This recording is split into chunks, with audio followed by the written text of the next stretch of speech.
nas 2 ou 3 próximas semanas, nós vamos, na primeira leitura, na liturgia da missa, refletir a segunda carta de Paulo aos Coríntios. Portanto, se você acompanhar dia a dia a liturgia da missa, você terá a oportunidade de ler quase que completamente a segunda carta de Paulo aos Coríntios. Vou te apresentar aqui uma breve introdução dessa carta e, em seguida, o trecho que nós vamos ler ou proclamar na missa deste dia. Olá, meu amigo, olá, minha amiga, seja bem-vindo, seja bem-vinda a este nosso canal, Sagrada Palavra. Se você ainda não é inscrito, por favor, se inscreva aqui neste nosso canal para acompanhar conosco estas meditações sobre a Palavra de Deus. Paulo escreveu 2 cartas aos Coríntios, 1 Coríntios, 2 Coríntios. Esta carta, a 2 Coríntios, é datada do ano 50 ou 51 depois de Cristo. E o conteúdo dessa carta pode ser dividido mais ou menos em 4 ou 5 partes. Nós temos a introdução à carta, capítulo 1, versículos de 1 a 7, e é exatamente o trecho que nós vamos proclamar na missa deste dia de hoje. A segunda parte vai do capítulo 1, versículo 8, até o capítulo 7, versículo 16. Aí Paulo relata, comenta, medita sobre as desavenças e a reconciliação dele com os coríntios. No capítulo 8 e 9, Paulo trata sobre uma coleta que ele pede em favor da igreja de Jerusalém. Uma quarta parte, e essa é muito interessante, capítulo 10, versículo 1, de 13 a 10, Paulo faz uma autodefesa do seu apostolado. Paulo faz uma autodefesa, uma defesa apaixonada do seu apostolado. Paulo foi bastante rejeitado na condição de apóstolo. E geralmente nas suas cartas, quase todas as cartas, ele começa da seguinte maneira, como ele começa essa carta.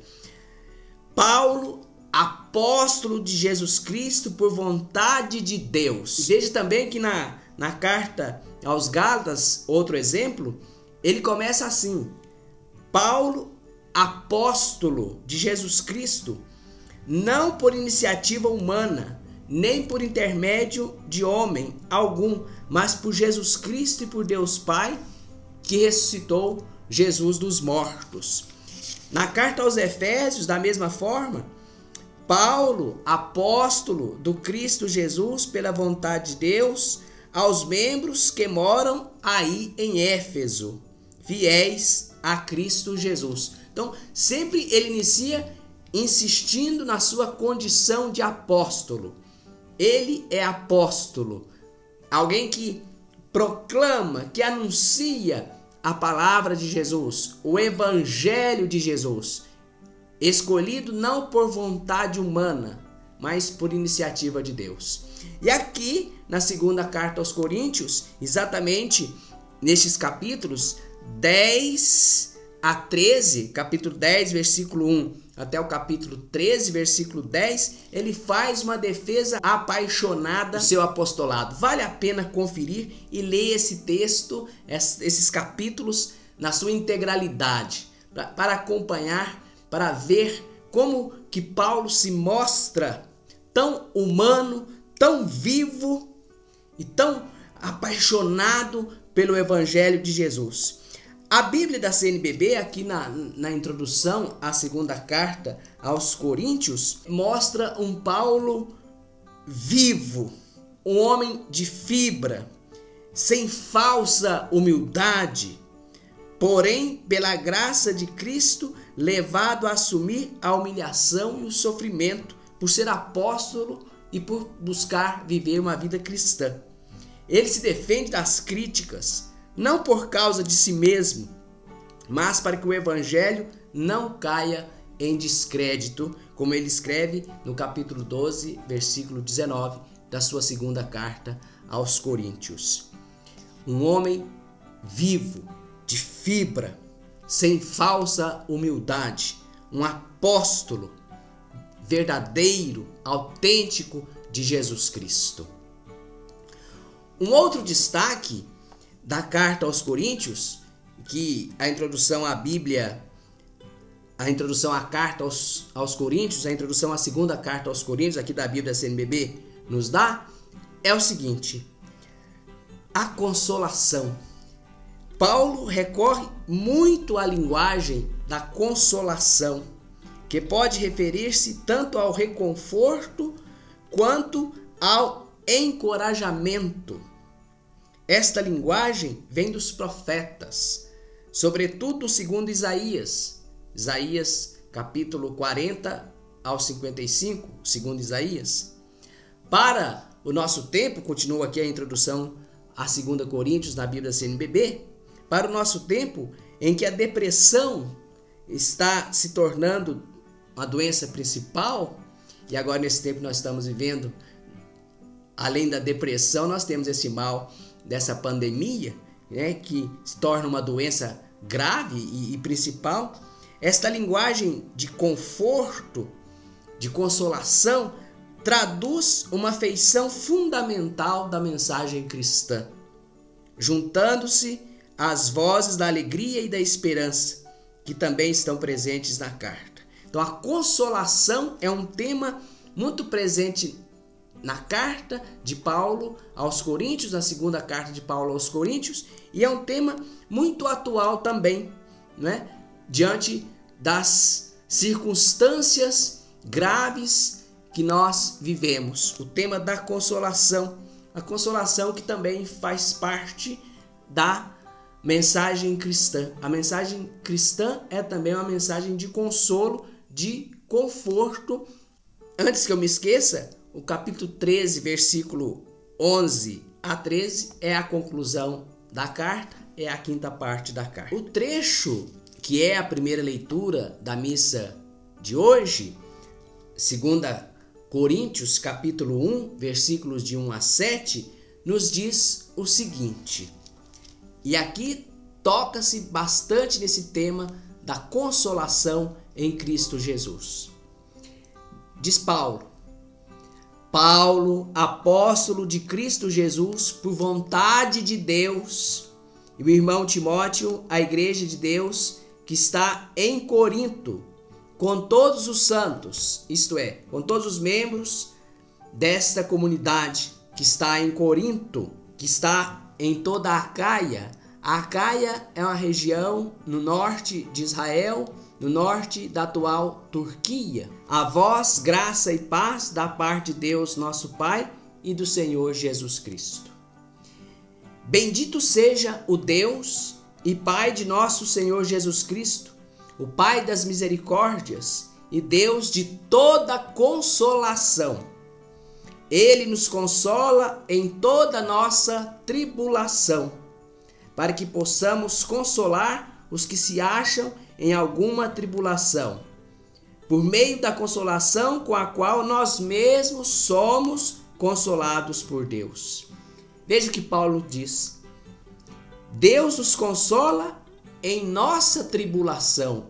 Deus nos consola em nossa própria tribulação, para que possamos consolar os que se acham em alguma tribulação, em algum sofrimento. E como que consolamos os outros? Por meio da consolação com a qual Deus mesmo nos consola. Com efeito, à medida que aumentam para nós os sofrimentos de Cristo, assim também por Cristo aumenta nossa consolação. Olha, logo na abertura da carta, então, Paulo escreve que a vida cristã encontra apenas em Deus o motivo e a razão de consolo e conforto. Então, ser cristão, levar uma vida cristã neste mundo difícil é sofrimento, traz sofrimento. E apenas Deus é o motivo e a razão última de ser consolado por ser cristão. Diz o apóstolo ainda que isto é verdade porque nossos sofrimentos são uma participação até misteriosa, mas real dos sofrimentos de Jesus. Então, só nesta perspectiva tem valor positivo ser cristão, levar uma vida cristã, apesar dos sofrimentos, porque os nossos sofrimentos é uma participação nos sofrimentos de Cristo, uma participação misteriosa, mas uma participação real. E por isso Deus nos consola. E Deus nos consolando, nós também somos capazes de consolar uns aos outros, especialmente os que mais sofrem. Portanto, se somos mensageiros da fé em Jesus, apesar dos nossos sofrimentos, nós temos a tarefa também de consolar, de estar junto com alguém que sofre, que padece. Continua. Se nós somos afligidos, se nós somos atingidos por aflições, é para vossa consolação e salvação. E se somos consolados, é para a vossa consolação, a qual sustenta vossa perseverança em meio aos mesmos sofrimentos que também nós padecemos. E a nossa esperança a vosso respeito é firme, sabendo como sois participantes dos sofrimentos, assim também o sois da consolação. Todos nós, assim entendemos, se participamos dos sofrimentos de Cristo, por buscar viver de fato uma vida cristã, verdadeiramente cristã, se padecemos por isso, também participamos da consolação que nos vem de Deus por meio de Jesus. Meus irmãos e minhas irmãs, ser cristão neste mundo de outrora e neste mundo atual não é brincadeira. Se queremos ser cristãos de fato, levar uma vida verdadeiramente cristã, sofreremos. Jesus não prometeu vida fácil, só alegria. Jesus prometeu a recompensa da vida eterna. Mas Jesus também nos disse que quem se aliasse a Ele, quem se comprometesse com Ele, arrumaria problema. Ser cristão não é apenas buscar soluções fáceis para a vida. Quem pensa assim está muito enganado. Se aproximar de Jesus e da sua cruz é arrumar mais problema. Mas Paulo aqui nos diz: se sofremos com Cristo e por Cristo, também somos consolados por Cristo, também somos consolados por Deus. Isso serve, claro, de consolo, de conforto, mas também serve, claro, de motivação para que a gente continue sim vivendo, buscando ser cristãos de fato e de verdade. Não cristãos, como dizem por aí, de meia boca, ou cristãos só de palavra, mas cristãos de fato, que busca de fato viver a fé em Jesus com toda a sua radicalidade. Com toda a sua radicalidade. Perdoando quando se é ofendido, amando mesmo quando não se é amado, usando sempre de misericórdia para com os outros, especialmente aqueles que sofrem mais, sendo capaz de partilhar a palavra e o pão, neste mundo onde tantos padecem na miséria, e neste tempo de doença, como diz aqui a introdução à Bíblia CNBB, neste tempo onde a depressão, e agora nesse tempo pandêmico, quando tantos sofrem, nós precisamos ter a capacidade de sair de nós mesmos e cuidar uns dos outros, consolar uns aos outros. Esse é um grande remédio, o remédio espiritual para as doenças do nosso tempo. E é um remédio também para a nossa alma quando angustiada pelo sofrimento próprio de ser cristão e de buscar levar uma vida cristã. Espero que esse pequeno vídeo tenha servido para te ajudar a meditar um pouco mais a segunda carta de Paulo aos Coríntios e, acima de tudo, para nos ajudar a ser cristãos de fato, mesmo sabendo do sofrimento que isso acarreta, e lembrar que somos sempre consolados por Deus. Mais uma vez, peço a você a sua inscrição aqui neste nosso canal e espero que você aproveite esse tempo, leia a carta de Paulo aos Coríntios, a segunda carta de Paulo aos Coríntios, os seus 13 capítulos. 13 capítulos, muito poucas páginas, é um livro fininho, poucas páginas, e será uma leitura muito proveitosa, te fará um bem muito grande, te trará um consolo muito grande para a sua alma e te incentivará a ser sempre mais e mais cristão, um verdadeiro discípulo ou discípula de Jesus, nosso Senhor. Fique em paz e que o Senhor Deus te abençoe hoje e sempre, Pai, Filho e Espírito Santo. Amém. E como disse João Batista, o santo meu xará, é preciso que Jesus apareça e eu desapareça.